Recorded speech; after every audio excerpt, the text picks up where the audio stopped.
मुअज़्ज़ज़ काबिल इज़्ज़त एहतराम बुज़ुर्गों और नौजवानान अहले सुन्नत वल जमाअत, उलमा इकराम, हुफ़्फ़ाज़ इकराम और बुज़ुर्गान अहले सुन्नत नागौर की सरजमीन पर अस्सलामु अलैकुम व रहमतुल्लाहि तआला व बरकातुहू। अल्हम्दुलिल्लाह अल्हम्दुलिल्लाहि क़ब्ल कुल्लि शै, अल्हम्दुलिल्लाहि बअद कुल्लि शै, अल्हम्दुलिल्लाहि मअ कुल्लि शै।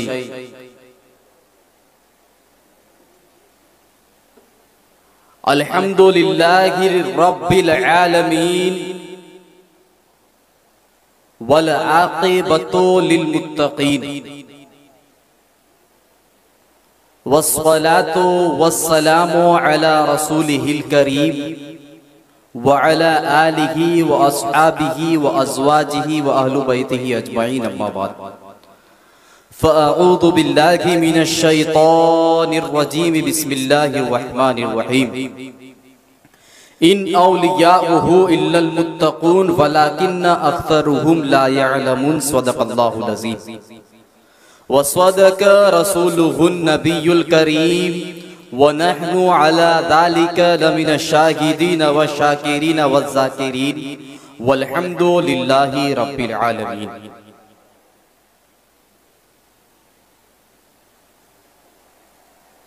खुतबा-ए मसनूना के बाद मैंने जिस आयत करीमा को उन्वान गुफ्तगू और जिस आयत करीमा को तिलावत करने का शर्फ हासिल किया है, आइए उसका माना और मतलब समझने और समझाने से पहले हम और आप वो नबी इमामुल अंबिया रूही फिदा अरवाहो ना फिदा जब अपनी जुल्फे अंबरी को लहराते हैं तो कुरान वल्लैली इदा यग़शा कहता है। जब मेरे आका अपना चेहरे मुक़द्दस आसमान पर उठाते हैं तो कुरान कदरना तक़ल्लुब वजहिका फिस्समा फलनुवल्लियन्नका क़िबलतन तरदाहा कहता है। जब मेरे आका अपनी हकीकत को बयान करते हैं तो कुरान कद जाअकुम मिनल्लाहि नूर व किताबुम मुबीन कहता है। जब मेरे आका अपने गुनहगार उम्मतियों के लिए हाथों को उठाते हैं तो कुरान यदुल्लाहि फौqa ऐदीहिम कहता है। जब मेरे आका आसमान की तरफ सफर फरमाते हैं तो कुरान सुब्हानल्लज़ी यसरा बिअब्दिही लैलम मिनल मस्जिदिल हराम इनल मस्जिदिल अक़सा कहता है। जब मेरे आका अपनी उम्मत के उलमा को याद फरमाते हैं तो कुरान इन्नमा यख्शल्लाहु मिन इबादिहिल उलमा कहता है। जब मेरे आका अपनी अखलाक के मोतियों को, अखलाक के समंदर को दुनिया पर बिखेर देते हैं तो कुरान इन्नका लअला खुलुकिन अज़ीम कहता है, जिसके बारे में अल्लामा जामी ने कहा था आयाते कुरान अब्रुयत तफसीर कुरान गैसुयत, ऐ रूए तू कुरान माँ ईमा तुई, जिसकी तर्जुमानी करते हुए आला हजरत कहते हैं काफ गैसु हा दहन या अब्र आंखें ऐन स्वाद, काफ हा या ऐन स्वाद उनका है चेहरा नूर का। और कुरान तो ईमान बताता है इन्हें और ईमान ये कहता है मेरी जान है। सुभान अल्लाह सुभान अल्लाह। उसी नबी की बारगाह में दुरूद पाक पढ़े अल्लाहुम्मा सल्ली अला सय्यिदिना मौलाना मुहम्मदिन अदद मा फिल बिल्लाहि सलातन दाइमतन बितवाम मुल्किल्लाहि सल्लल्लाहु तआला अलैहि वसल्लम। हजरात, मेरे बाद आपको खुसूसी खिताबत शहर काजी दावत खानवादे सोहरवर्दिया के चराग आले नबी औलादे अली सैयद नज़ीरुद्दीन हाशमी सोहरवर्दी को भी सुनना बाकी है। मैं चंद बातें बताकर अपनी गुफ्तगू को समेट लूंगा। मैंने जिस आयत करीमा को उन्वान गुफ्तगू बनाया, रब फरमाता है इन औलियाउहु इल्लल मुत्तकून वलाकिन्न अक्सरुहुम ला यअलमून। बेशक उसके वली यानी उसके दोस्त, आयत की डेफिनेशन और मफहूम को समझे। उसके वली यानी उसके दोस्त इल्लल मुत्तकून परहेजगार ही हैं। वलाकिन्न अक्सरुहुम ला यअलमून, लेकिन अक्सर लोग इसका इल्म नहीं रखते। अक्सर लोग ये बात नहीं जानते। मुफस्सिरीन लिखते हैं इस आयत के ताल्लुक से कि ये आयत करीमा औलियाए कामिलीन के फजाइल व मनाकिब में नाजिल हुई।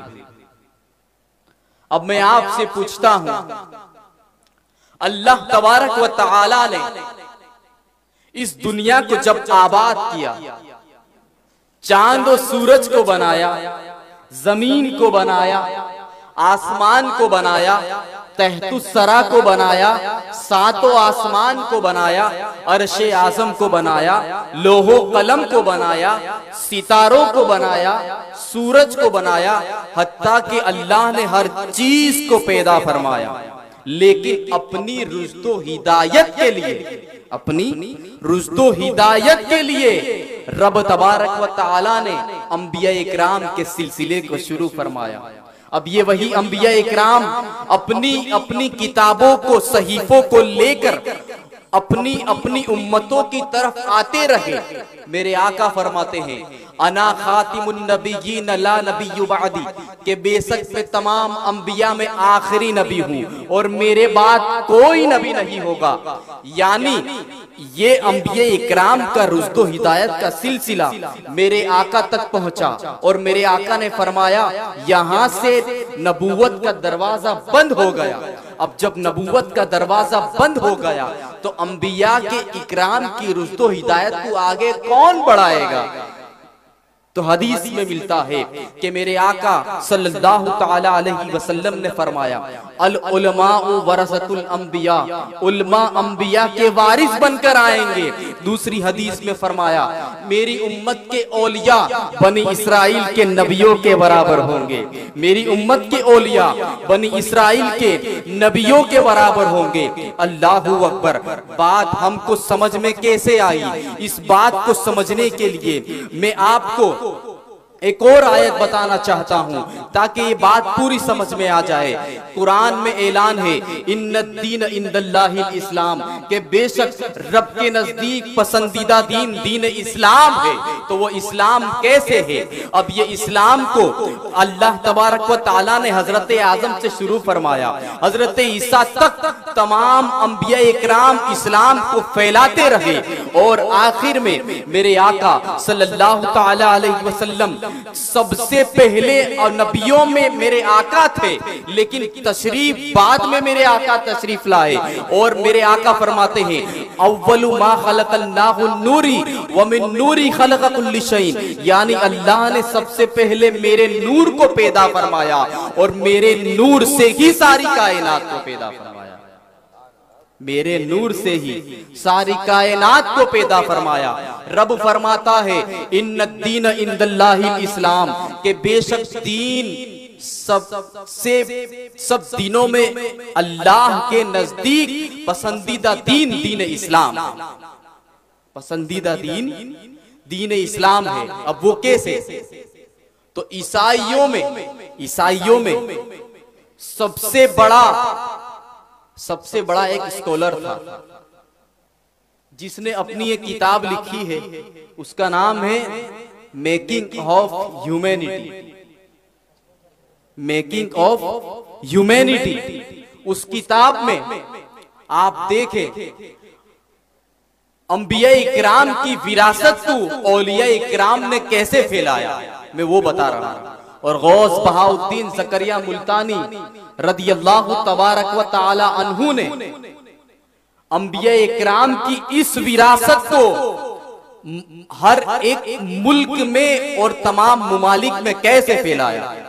वो लिखता है, it was not science only which brought the Europe back to life, other and manifold influences from the civilization of Islam communicated its glow to European lives। इसका मतलब ये होता है, The Making of Humanity नाम की किताब में वो ईसाई लिखता है कि सिर्फ इस्लाम, सिर्फ विज्ञान यानी साइंस नहीं था जिसने यूरोप को तरक्की दी है, बल्कि यूरोप को तरक्की देने में सबसे बड़ा हाथ जिनका है तो वो इस्लामी कल्चर का सबसे बड़ा हाथ है। इस्लामी कल्चर का सबसे बड़ा हाथ यूरोप को आगे बढ़ाने में औलिया कामिलीन और उलमाए रब्बानियीन का हाथ है।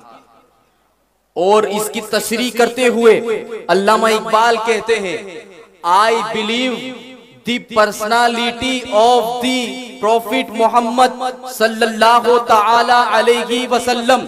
अल्लामा इकबाल अपने 1929 के खत में लिखते हैं इसके ताल्लुक से कि इस the only for which can bring together the scattered forces of Islam in this country, the organization of Muslims is badly needed in view of what is coming in the life near the future। इसका मतलब होता है, अल्लामा इकबाल कहते हैं, तमाम औलियाए कामिलीन की तबलीग को मद्देनजर रखते हुए गौस बहाउद्दीन ज़करिया मुल्तानी की तबलीग को मद्देनजर रखते हुए अल्लामा इकबाल कहते हैं कि मैं समझता हूं और मेरे नजदीक इस्लाम को फैलाने के लिए, इस्लाम को आगे बढ़ाने के लिए सबसे बड़ा जो हथियार है वो मेरे नबी के अखलाक। अल्लामा इकबाल अपने खत में लिखते हैं वो मेरे नबी के अखलाक है। इसी अखलाक की बदौलत सरकार गौसे आजम ने इस्लाम फैलाया। इसी अखलाक की बदौलत सुल्तान सैयद अहमद कबीर रिफाई ने, जो सिलसिले रिफाइया के बानी हैं, उन्होंने इस्लाम की दावत तबलीग को आम किया था। इसी अखलाक की बदौलत सरकार शेख सहाबुद्दीन उमर सोहरवर्दी ने इराक के सरजमीन पर इस्लाम फैलाया था। और इसी अखलाक की बदौलत गौस बहाउद्दीन ज़करिया मुल्तानी ने हर मुल्क में, पूरे एशिया में सोहरवर्दिया सिलसिले के जरिए इस्लाम को फैलाया। गौस बहाउद्दीन ज़करिया मुल्तानी की जात वो जात है, आपके ताल्लुक से रिवायत दर्ज की जाती है कि आपके 7 साल की उम्र थी कि आपने क़िराअते सबा के साथ पूरा कुरान हिफ्ज़ कर लिया था। और आपके घर की जिम्मेदारी 12 साल की उम्र में आपके ऊपर आ गई थी, सिर्फ 12 साल की उम्र में। गौस बहाउद्दीन ज़करिया मुल्तानी रदियल्लाहु ताला अन्हु की शख्सियत के ताल्लुक से हम मुफस्सिरीन और उलमाए इकराम लिखते हैं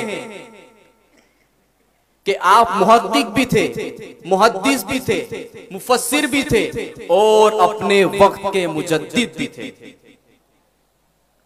गौस बहाउद्दीन ज़करिया मुल्तानी के ताल्लुक से सरकार ख्वाजा निजामुद्दीन महबूब इलाही रदियल्लाहु ताला अन्हु अपनी रिवायत, अपनी किताब में ये रिवायत को दर्ज करते हैं कि गौस बहाउद्दीन ज़करिया मुल्तानी ने दरवेशी के 70,000 मकाम पा लिए थे। और 70,000 मकाम पाने के बाद 70,000 मकाम को पा लिए थे। और आगे रिवायत दर्ज करते हैं कि उसके बाद जब आप जमीन पर निगाह डालते थे तो सातों जमीन को देख लेते थे, और जब आसमान पर निगाह दौड़ाते थे तो सातों आसमान को देख लेते थे। ये गौस बहाउद्दीन ज़करिया मुल्तानी की निगाहे विलायत का आलम था। हजरात, ये कुछ बातें थी जो मैंने आप तक पहुंचाई। अब वक्त की किल्लत को मद्देनजर रखते हुए मैं यहीं पर अपनी गुफ्तगू को ख़त्म करता हूँ। वमा अलैना इल्लल बलाग। अस्सलामु अलैकुम व रहमतुल्लाहि तआला व बरकातुहू।